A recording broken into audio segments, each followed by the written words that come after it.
Inilah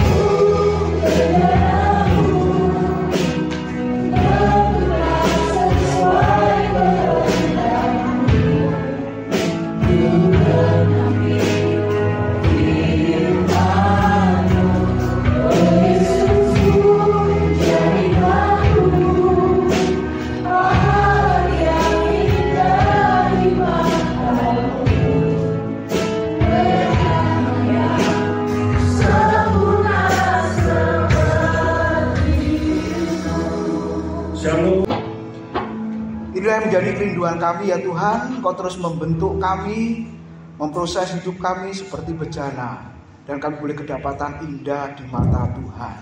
Terima kasih buat kehadiran-Mu, pimpinanmu, dan sebentar lagi firman-Mu boleh diberitakan untuk mengoreksi kami, menyelidiki kami, memperbaiki kami Tuhan, supaya kehidupan kami benar-benar berlayak di hadapan Tuhan.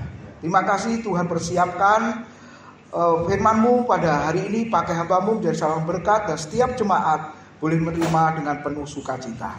Dalam nama Tuhan Yesus kami sambut firman Tuhan. Haleluya, amin. Silakan duduk Bapak Ibu Saudara. Shalom. Ya, selamat pagi, selamat bertemu. Sudah lama tidak berjumpa Bapak Ibu Saudara. Terima kasih, saya masih diingat. Saya pikir sudah dilupakan sama Pak Gembala dan pengurus jemaat di tempat ini. Ya, mungkin yang disalahkan ya karena pandemi itu loh Pak. Memang banyak yang cancel pelayanan, dan setelah itu lupa Pak, nggak diundang lagi. Memang waktunya sudah nggak jalan-jalan sepertinya, saudara. Ya, jadi sudah diikat kakinya di suatu tempat. Ya, kemudian kita boleh fokus melayani di sana. Tapi puji Tuhan, saudara masih bertahan, masih kuat. Yang penting itu loh, beriman teguh di dalam Kristus. Kenapa saudara? Kalau kita melihat ajaran-ajaran, melihat di YouTube itu kan dari yang percaya Yesus kemudian meninggalkan Yesus, wes ngomongnya macam-macam. Ya, ada orang yang cerita kepada saya, kenapa saya pindah dari Kristen Pak? Kenapa kamu pindah? Saya tanya balik gitu ya saudara. Wong dia tanyanya ke saya, wong saya nggak pindah kok saudara. Yang pindah kan dia. Jadi saya tanya, lah kamu pindah kenapa? Iya Pak, Kristen itu nggak masuk akal Pak. Akalnya siapa? Akalku katanya. Ya memang nggak masuk akal saudara. Kalau Tuhan itu masuk akal, iman Kristen itu masuk akal, berarti apa keunikannya dengan non-Kristen? Dan kalau Tuhan yang masuk akal itu berarti bukan Tuhan.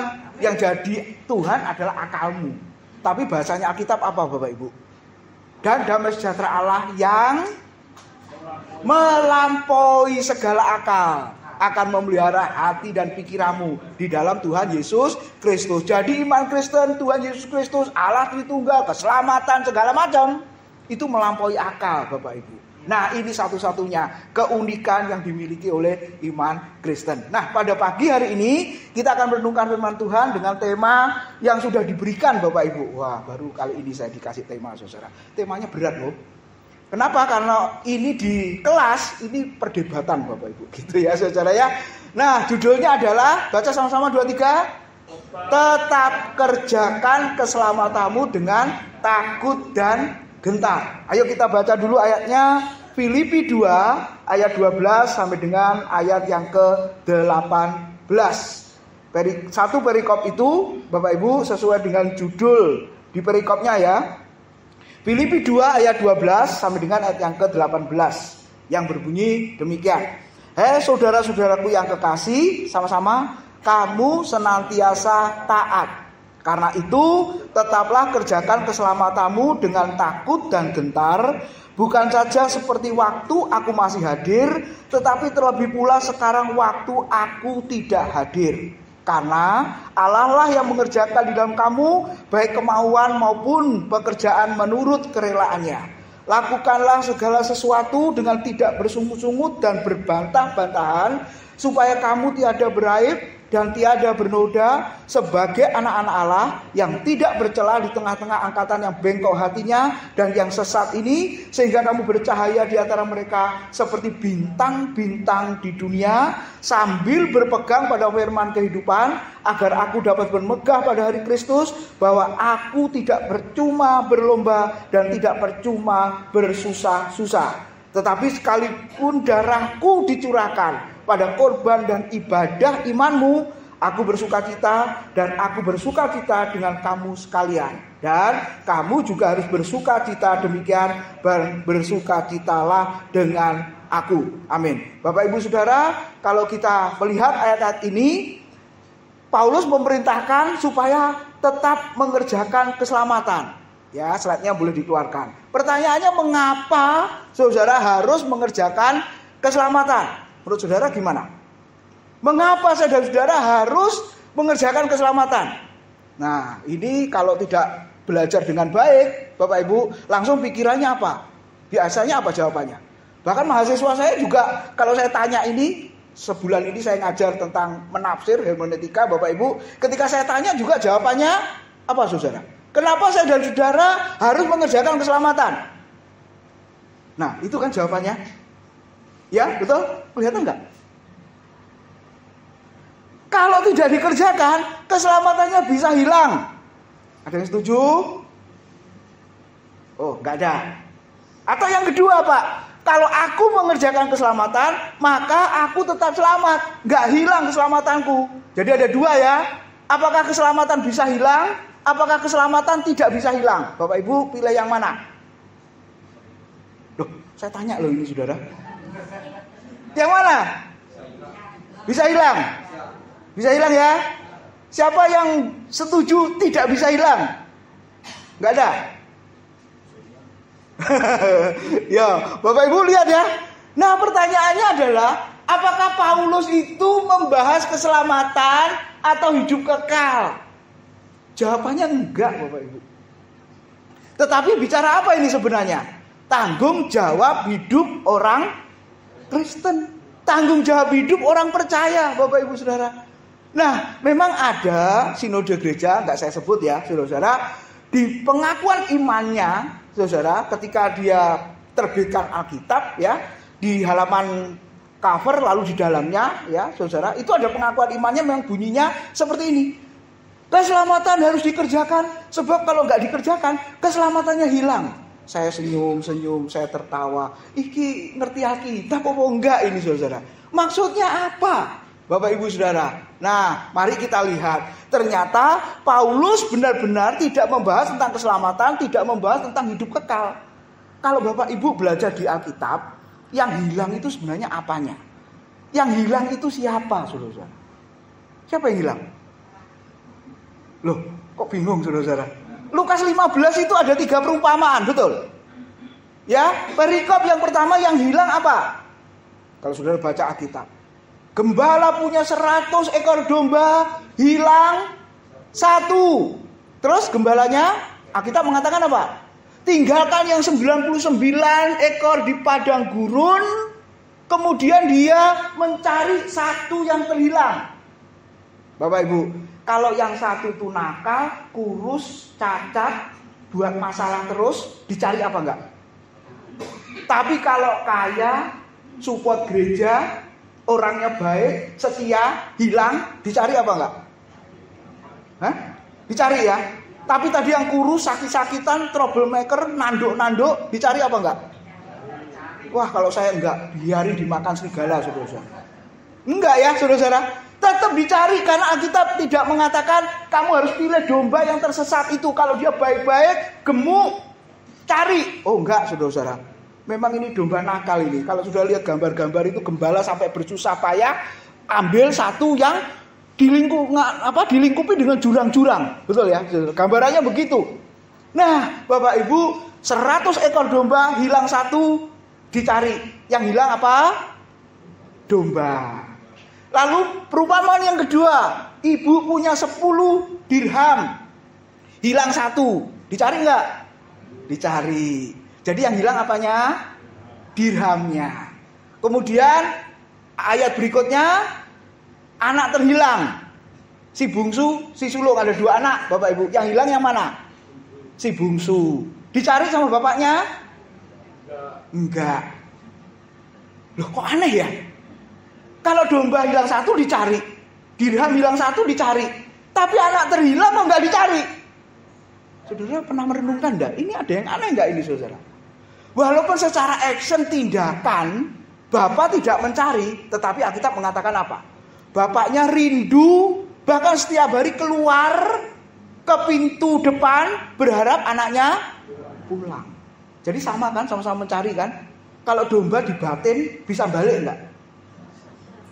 Enggak bisa kayaknya. Kalau uang hilang itu tadi dibatin sama ibu itu bisa balik enggak? Enggak. Tapi kalau anak tadi hilang, pergi jauh ke negeri yang jauh, dibatin, ada kontak batin enggak? Ini bukan telepati ya Bapak Ibu ya. Kenapa ada ikatan, ada kontak batin? Kenapa? Karena itu anaknya. Kalau anak tetangga dibatin enggak? Wah, rugi, ngapain batin anak tetangga? Bapak Ibu Saudara, beberapa waktu yang lalu anak kita masih kecil-kecil. Sekarang anaknya gede-gede, bahkan sudah berkeluarga, punya anak juga. Jauh dari kita. Memang betul Alkitab mengatakan, kalau sudah menikah, tinggalkan papa mamamu dan bersatu dengan istri, ya pisah. Itu yang betul, saudara. Akhirnya dari sendiri menikah berdua, punya anak-anak rame, sukacita. Karena anak 10 Bapak Ibu ya. Rame sekali rumah itu. Terus setelah itu sudah dewasa, ada yang kerja luar kota, luar pulau, luar negeri, menikah, dapat orang sana. Terus balik, liburan pulang, kalau pulang. Terus habis itu ada yang gak pulang kan? Nah, akhirnya tinggal berdua. Ini kami sedang mengalami ini saudara-saudara. Ya, jadi anak-anakku itu sudah keluar dari rumah sebelum waktunya ini kayaknya. Karena studi ya Bapak Ibu ya, yang nomor 2 di Taiwan, yang nomor 1 lanjut S2-nya di Cina. Balik ke Cina lagi saudara. Ya saya kadang batin juga, kangen juga saya. Gitu ya. Ya sudah sekarang gampang toh, video call. Ya toh saudara, sekarang gampang sekali gitu. Ya tapi jengkelnya apa? Ketika di chat pakai WeChat karena di China, saudara-saudara nggak dibales-bales. Ya, kenapa kok nggak dibales? Sibuk Pak, ini libur Imlek lama ini, sampai Imlek ini liburnya saudara-saudara ya. Nah ini nggak dibales-bales. Jawabannya enteng Bapak Ibu, jalan-jalan. Wah enak ya memang dapat beasiswa, dapat uang saku lagi. Wah memang enak saudara-saudara. Ya asrama gratis, kuliahnya gratis, dapat uang saku lagi. Kalau dihitung itu sama seperti gaji orang kerja di Surabaya Bapak Ibu. Loh kurang enak apa saudara? Ya sudah Pak, tak lanjut ya. Ya sudah lanjut saja. Lek perlu sampai S3, monggo. Mau nyanyi papai saudara-saudara. Gitu ya. Nah, ada ikatan. Nah, pertanyaannya adalah kalau anak itu pergi ke negeri yang jauh kata Alkitab, jauh dari orang tua, bahkan dikatakan terhilang, lost kontak ya Bapak Ibu ya, nggak pernah komunikasi lagi. Tapi ketika bapaknya rindu, kapan anakku pulang, kapan anakku kembali. Dan puji Tuhan, Alkitab mengatakan apa saudara? Dalam keadaan yang terpuruk, masalah, kelaparan, nggak punya baju, sahabat-sahabatnya semua meninggalkan, betul? Terus apa yang dilakukan si bungsu itu? Tiba-tiba dia merenung. Babi aja bisa makan. Kan dia kerja sebagai orang upahan. Di mata orang Yahudi, Bapak Ibu Saudara, kalau merawat babi itu benar hina, najis saudara-saudara. Harusnya gembala domba, tapi ini kenapa gembala babi? Wah, diumpamakan seperti itu, Bapak Ibu Saudara. Lalu dia merenung, aduh, aku kelaparan. Teman-teman semua meninggalkan aku. Bajuku compang-camping, gelandangan. Waduh, benar-benar terhilang. Akhirnya dia berkata apa? Dia sadar, wah, di rumah bapakku banyak makanan. Di rumah bapakku banyak karyawan-karyawan yang hidupnya lebih enak dibanding aku yang adalah anaknya. Terus apa yang terjadi saudara? Aku akan pulang. Aku akan pergi ke rumah bapak. Aku akan berkata kepada bapak, ampuni aku sudah terhilang. Ampuni aku, sebenarnya aku sudah mati. Aku sudah tidak layak lagi menjadi anakmu ya bapak. Bapak Ibu, yang membuat sadar itu siapa? Aneh ya saudara-saudara ya. Ini merupakan gambaran dari orang berdosa yang bejat, yang najis, yang hina. Bapak Ibu Saudara, lalu sadar kembali kepada Tuhan. Nah yang menyadarkan siapa? Memang melalui khotbah kita bisa. Diajak teman ke gereja bisa Bapak Ibu. Mengalami mujizat juga bisa. Tapi ada satu hal. Tadi BL sudah mengatakan ya. Satu pribadi, makanya Allah, Alkitab, Allah orang Kristen yang kita sembah harus Tritunggal. Sebab kalau tidak Bapak Ibu, maka yang membuat orang berdosa bertobat siapa? Siapa saudara? Yang melahirkan baru orang berdosa siapa? Yang menciptakan manusia berdosa sebagai manusia baru siapa? Siapa saudara? Yang mati di atas kayu salib siapa? Yang memilih sebelum dunia dijadikan siapa? Nah, Bapak Ibu lihat ya. Bapa memilih saya dan saudara sebelum dunia dijadikan. Yesus Kristus mati di atas kayu salib demi menebus dosa kita. Tidak boleh kita berkata Allah Bapa mati di atas kayu salib. Enggak. Roh Kudus mati di atas kayu salib. Enggak, saudara-saudara. Tetap Yesus sebagai manusia yang mati di atas kayu salib. Terus kita juga tidak mengatakan kasihan ya Roh Kudus mati di atas kayu salib. Enggak, Bapak Ibu. Karena pekerjaannya beda-beda, tetapi di dalam pekerjaan itu Allah Tritunggal semuanya berkarya. Allah Bapa memilih saya dan saudara, Yesus Kristus mati bagi dosa saya dan saudara, dan Roh Kudus melahirkan baru saya dan saudara, menyadarkan bahwa kita orang berdosa, akhirnya kita kembali kepada Tuhan. Jadi kenapa kok Roh Kudus menyadarkan? Karena anak ini pernah dilahirkan oleh bapaknya. Jadi kalau saya dan saudara sudah lahir baru, mungkin kita meninggalkan Tuhan, jauh dari Tuhan, hidup dalam dosa. Kira-kira pada akhirnya kembali enggak? Kembali. Kenapa kembali? Karena kita anaknya. Ini harus diingat saudara. Lah kalau enggak kembali Pak, ya salah dewe. Atau yang kedua, ya wes Pak, aku tak coba ya Pak. Coba apa? Coba hidup dalam dosa, jauh dari Tuhan. Toh suatu saat sebelum mati, aku kembali. Silahkan. Nanti kalau nggak kembali, jangan salahkan saya. Kan nggak bisa coba-coba begitu, saudara. Nah, jadi intinya, kenapa yang hilang dicari?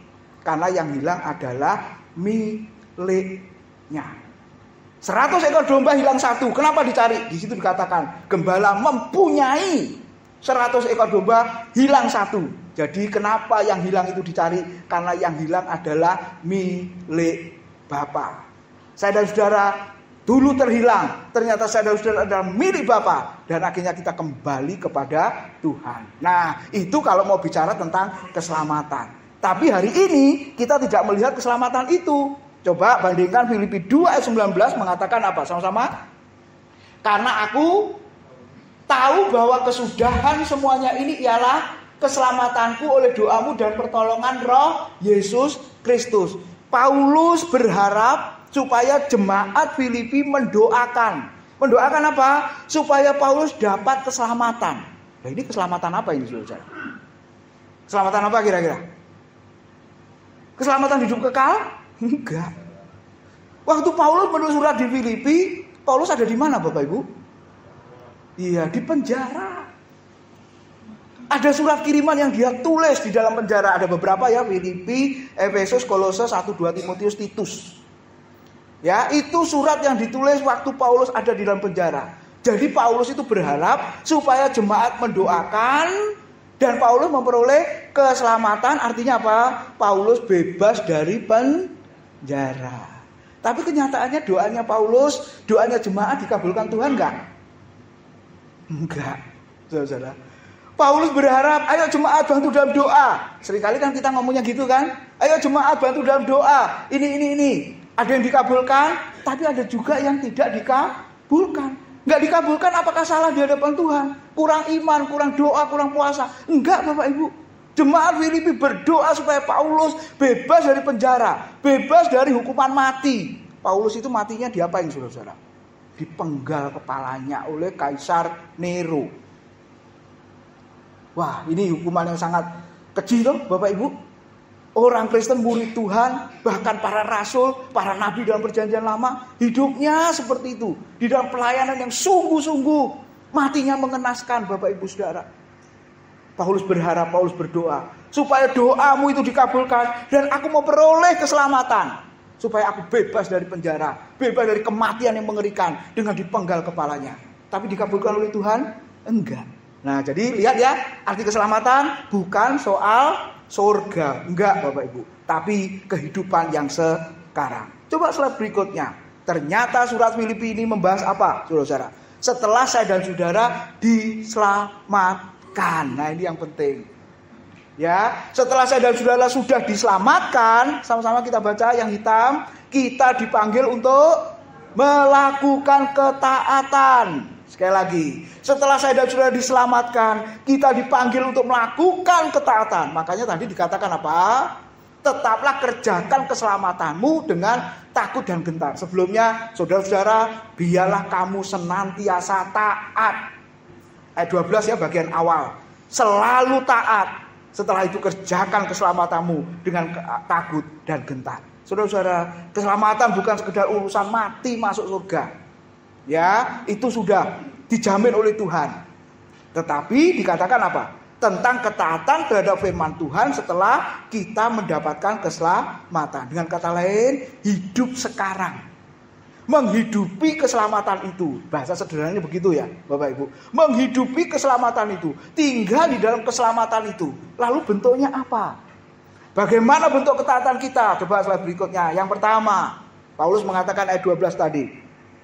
Baik aku hadir maupun aku tidak hadir. Jemaat Filipi, kapan Paulus hadir?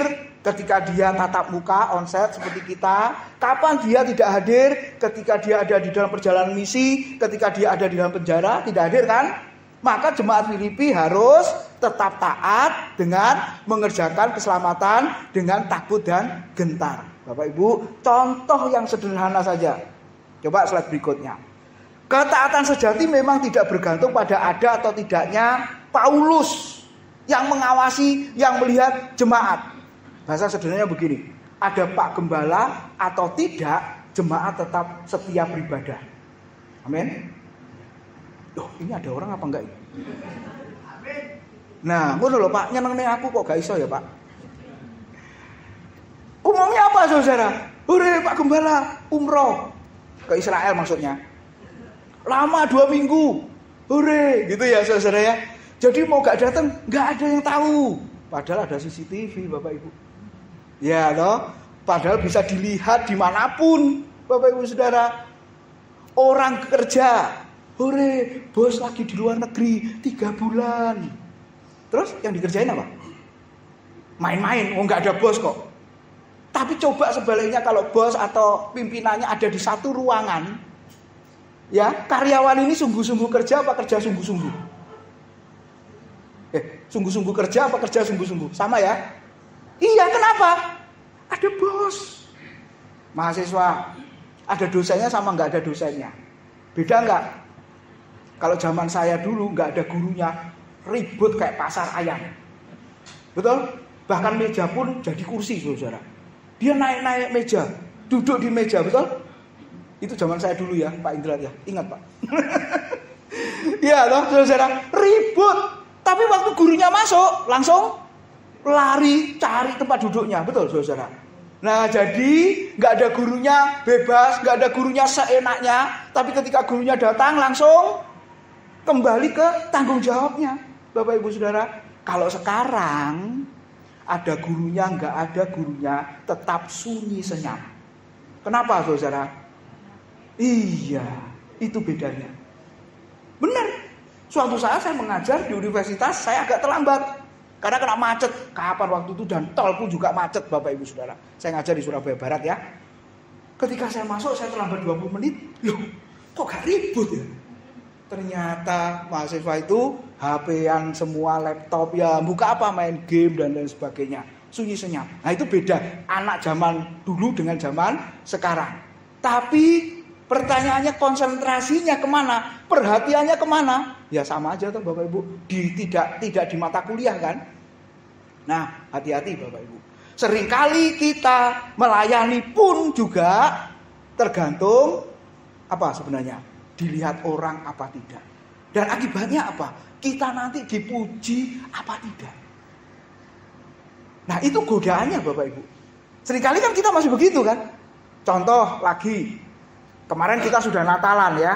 Biasanya dibentuk yang namanya panitia Natal, betul? Nah, kalau acaranya bagus, Bapak Ibu, tim WL, musik, pujiannya bagus, acara-acara yang ditampilkan juga bagus, pembicaranya juga memberkati firman Tuhannya. Pokoknya all round semua, overall semua acara itu bagus. Terus yang dipuji siapa? Pak Gembala? Enggak. Yang dipuji siapa? Siapa ketua panitianya? Siapa seksi acaranya? Betul enggak, saudara? Tapi kalau yang terjadi sebaliknya, Natalamu kacau balau, ya toh, semuanya kacau. Orang-orang ngomong apa? Iki ketua panitia ini sopo? Wah, gak iso dia jadi ketua panitia. Lebih baik aku jadi ketua panitia. Pasti lebih baik dibanding dia. Nah, Bapak Ibu lihat ya. Seringkali ukurannya apa? Kalau ada yang melihat, ada yang mengawasi, bahkan ada yang memberi pujian. Bapak Ibu, kalau motivasinya itu, sebenarnya kita nggak melayani Tuhan. Ya, kalau motivasinya ingin dipuji orang, ingin dilihat orang, ingin diawasi orang, dan kalau dilihat orang, diawasi, kita sungguh-sungguh, kita latihan sungguh-sungguh, tapi kalau nggak ada yang mengawasi kita seenaknya, sebenarnya kita nggak melayani Tuhan, kita tidak mengasihi Tuhan, saudara-saudara. Tetapi sebaliknya, ada orang atau tidak, ada yang melihat atau tidak, gak masalah. Kita tetap tim musik pujian, lakukan latihan yang terbaik. Firman Tuhan, hamba Tuhan, siapapun yang menyampaikan firman Tuhan, persiapan dengan baik. Benar, saudara? Saya dikasih temanya langsung mikir ini, saudara. Dikasih tema ini. Ya, biasanya bebas Pak, mengalir saja Roh Kudus, pimpinnya kemana. Sebenarnya kalau dikasih tema itu lebih senang, Bapak Ibu. Kenapa? Karena sesuai dengan kebutuhan jemaat. Ya, seperti tadi malam saya khotbah, sebulan sebelumnya sudah diundang, selalu saya tanya, temanya apa? Bebas Pak, sing penting. Nah, katanya gitu saudara. Ya udah bebas. Nah, Bapak Ibu lihat. Sebenarnya contoh konkret lagi. Kenapa kamu naik motor gak pakai helm? Jawabannya, yang naik motor gak pakai helm tadi kesini. Gak pakai helm kenapa? Nah, betul, saudara. Gak ada polisi, Pak. Iya kan, saudara? Gak ada yang jawab rumahnya dekat gitu ya. Memangnya kepala kita terbuat dari batu, saudara-saudara. Walaupun rumahmu dekat, kalau jatuh lalu kepala kena batu, hancur nggak? Enggak, Pak, batunya yang hancur, kepalaku yang menter katanya. Ya nggak mungkin masuk rumah sakit, saudara-saudara. Nah, selalu jawabannya apa? Gak ada polisi. Kamu punya SIM enggak? Enggak. Kok naik motor kemana-mana? Enggak ada polisi. Kenapa kamu melanggar? Enggak ada polisi. Padahal Bapak Ibu, CCTV ada di mana-mana. Nah, Bapak Ibu, ini kalau non-Kristen ya sudahlah. Tapi kalau orang Kristen begitu, berarti kita tidak mengerjakan keselamatan itu dengan takut dan gentar. Kenapa kamu datang terlambat? Enggak ada yang melihat. Padahal Bapak Ibu lihat, ada sepasang mata yang maha melihat, yaitu Tuhan yang maha melihat. Bapak Ibu, saya ingat ada tokoh ya, profesor yang ngomong di TV itu. Kenapa Korea Selatan maju? Karena ada bangsa yang ditakuti, yaitu Korea Utara. Lalu dia sebut lagi bangsa apa? Kenapa maju? Karena ada bangsa yang ditakuti. Terus dia ngomong begini, kenapa Indonesia gak maju-maju? Kenapa menurut saudara? Karena Tuhan pun gak ditakuti. Nah, itu kata profesor ini ya Bapak Ibu. Tuhan aja gak ditakuti katanya. Waduh, walaupun katanya Indonesia itu negara yang religius, betul? Agamis, betul? Tapi dia bilang gak takut sama Tuhan. Wah, ngeri saudara-saudara ya. Nah, apalagi orang Kristen. Ini dalam konteks kita ya. Kira-kira kita ini takut akan Tuhan gak? Semua pandangan saudara tertuju ke depan. Tapi ada gereja yang semua pandangannya tertuju ke handphonenya masing-masing. Nah, itu lihat apa saudara-saudara? Coba kalau kita bandingkan dengan non-Kristen. Waktu mereka berdoa, berani gak lihat handphone? Ya, berani saudara? Gak berani kan? Gak berani. Mereka kusuk hikmat. Kenapa? Menghadap Tuhan yang Maha Kuasa, Pencipta. Walaupun mereka gak manggil Yesus kan, tapi ini ketemu Tuhan. Jadi kita hikmat menghadap Tuhan, takut akan Tuhan. Tapi orang Kristen, nah makanya bilangan riset center itu memberikan data hasil dari penelitian waktu COVID ya saudara. Ternyata kerohanian orang Kristen itu merosot. Dia teliti kuantitatif dari Sabang sampai Merauke, sepertinya seluruh Indonesia ya. Ternyata jemaat Kristen, orang Kristen kerohaniannya merosot. Kenapa saudara? Pertanyaannya sederhana. tidak mengandalkan Tuhan. Dalam arti apa? Buat apa mengandalkan Tuhan? Kalau saudara cari apa-apa, diklik muncul kan? Ayo. Apalagi kita hamba Tuhan atau saudara yang menyampaikan renungan, kalau saudara kesulitan tinggal klik aja keluar nggak? Iya. Jadi seolah-olah Tuhan itu di mana? Saudara, semua teknologi ada di sana. Kita mau apa?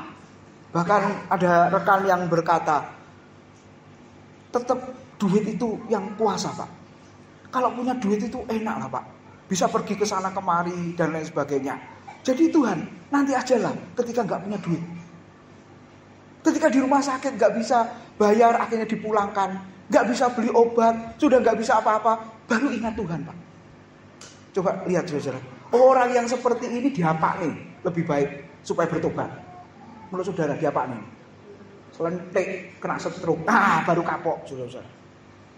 Meskipun punya uang, bisa masuk rumah sakit, tapi uang yang banyak itu rumah sakit yang bagus sekalipun nggak bisa menyembuhkan penyakitnya. Baru dia akhirnya ingat Tuhan. Nah, bukan berarti yang kena stroke itu hukuman Tuhan, bukan Bapak Ibu. Tapi khusus orang kaya yang saya ceritakan dan dia cerita di kelas, karena kami tiap hari Rabu kan ada kelas.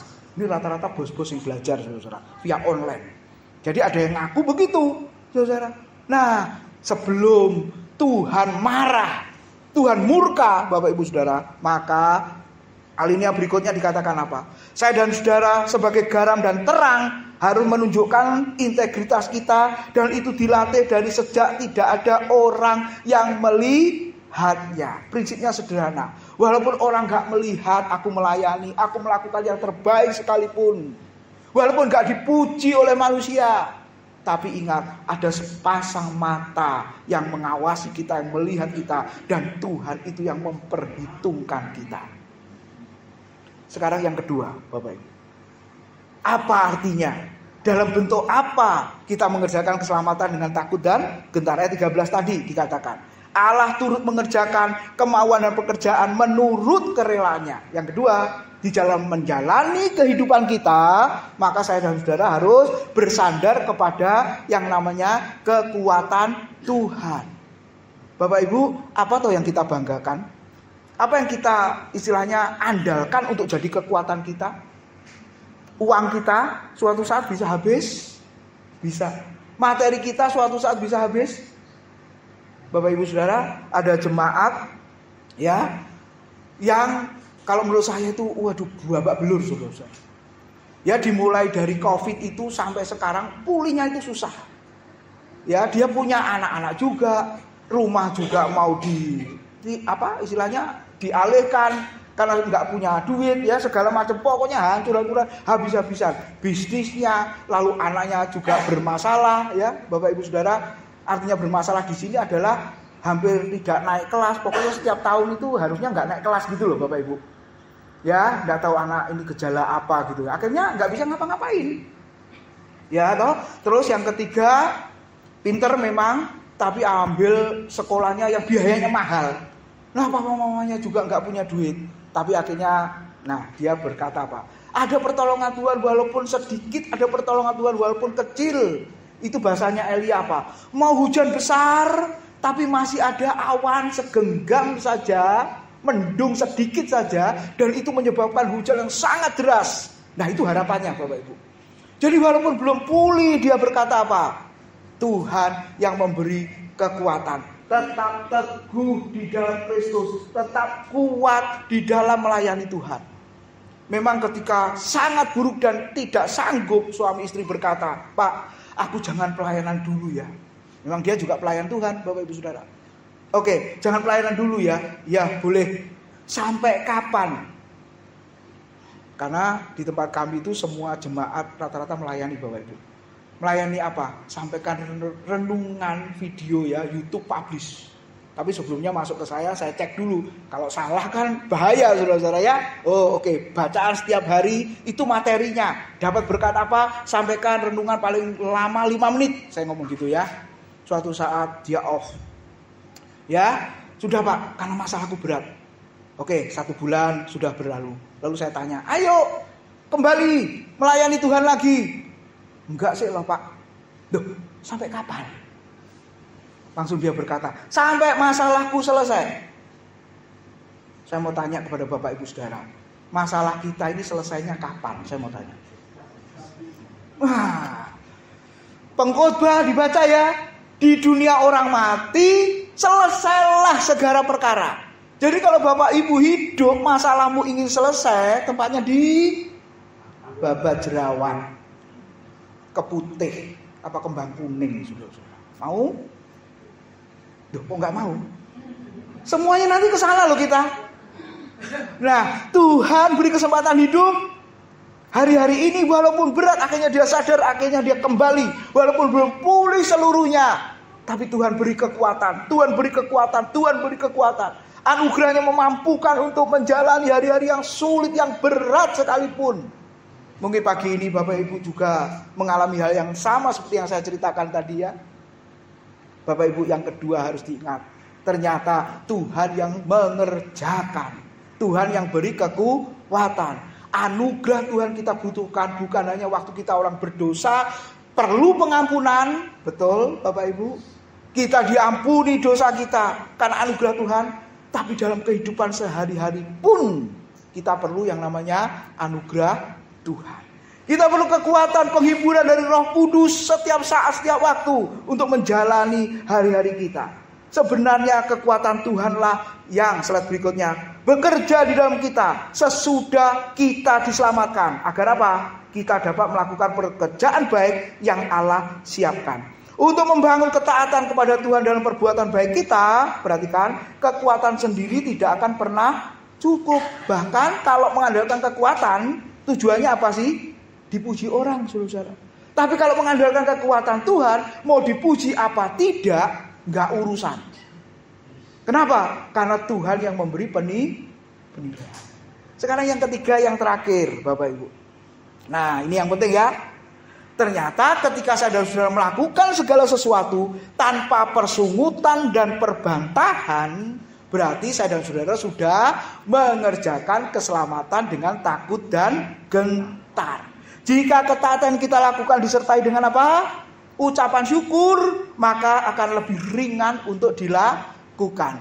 Kalau kita melakukannya tanpa ucapan syukur, dengan melakukan apa? Persungutan, perbantahan, bahasa Surabaya apa? Grundel gitu loh ya. Wajahnya wis elek gitu ya, saudara. Kenapa? Karena memang hatinya lagi sumpek, katakanlah ya. Lalu melakukan segala sesuatu, akhirnya asal-asalan enggak. Nah, itu Tuhan enggak berkenan, saudara.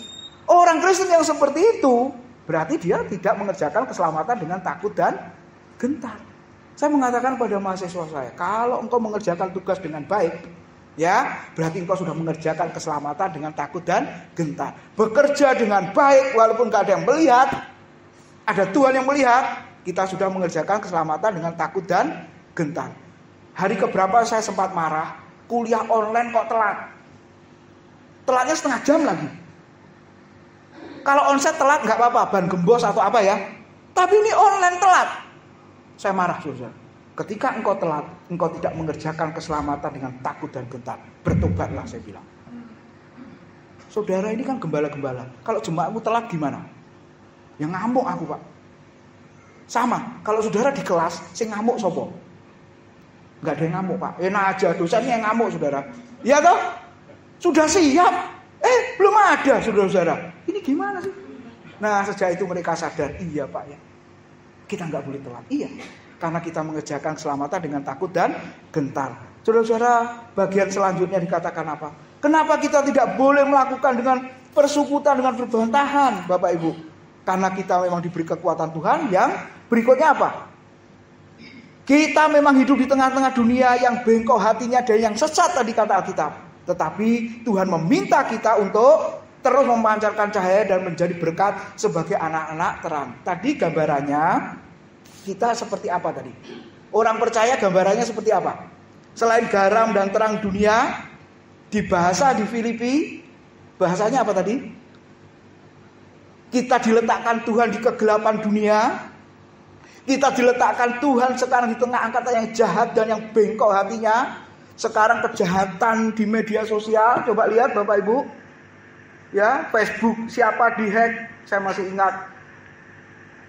BlackBerry saya Pak Fatoni ya, yang dihack orang Pak Fatoni info saya. Tim, itu kayaknya BB-mu dihack orang itu, isinya macam-macam dan lain sebagainya. Oh iya tuh, baru tak lihat. Oh iya, Bapak Ibu. Kejahatan begitu ya, itu zaman dulu BlackBerry saya, sekarang kan sudah WA dan lain sebagainya. Kejahatan begitu rupa. Dan firman Tuhan mengatakan apa? Tuhan tuntut kita terus mengerjakan keselamatan dengan takut dan gentar dengan cara apa tadi? Jadilah bintang yang terus bercahaya. Saya mau tanya, bintang itu pernah nggak gelap, mati, nggak keluarkan cahaya? Pernah? Siang Pak, loh itu lek siang, tapi bintangnya tetap bercahaya nggak? Matahari, pernah nggak tidak mengeluarkan cahayanya?